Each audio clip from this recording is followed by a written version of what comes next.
बारामतीच्या विमान अपघातात एक नाव शांतपणे हरवलं, पण त्या नावामागची कहाणी खूप मोठी आहे.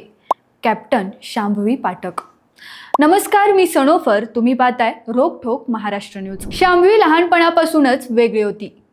ग्वालियरच्या एअरफोर्स शाळेत शिकताना आकाशात उडणारी विमानं पाहिली की तिचे डोळे चमकायचे. तेव्हाच तिनं ठरवलं होतं, आपण पायलट व्हायचं. आर्मी ऑफिसरची मुलगी.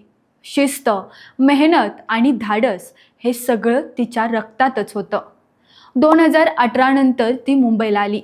एव्हिएशनचं शिक्षण घेतलं, पण स्वप्न मोठं होतं म्हणून थेट न्यूझीलंड गाठलं. कडक ट्रेनिंग, रात्रीची उड्डाण आणि अखेर तिनं पायलट लायसन्स मिळवलं. भारतामध्ये लिअर जेटवर को पायलट म्हणून उडणारी पहिली महिला ऑफिसर म्हणून तिनं इतिहास घडवला. इतकंच नाही तर इतर तरुणांना शिकवायचं कामही ती करत होती. पण बारामतीची ती सकाळ.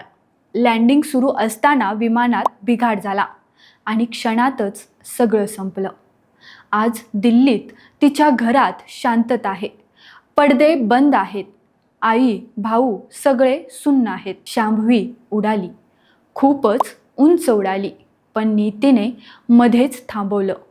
पोरगी गेली, पण तिची झेप आणि तिचं स्वप्न कायम आकाशात जिवंत राहिलं. अशाच नवनवीन वेगवेगळ्या स्टोरी पाहण्यासाठी रोकठोक महाराष्ट्र न्यूज चॅनलला सबस्क्राईब करा, लाईक करा, शेअर करा आणि कमेंटमध्ये तुमचं मत नक्की कळवा.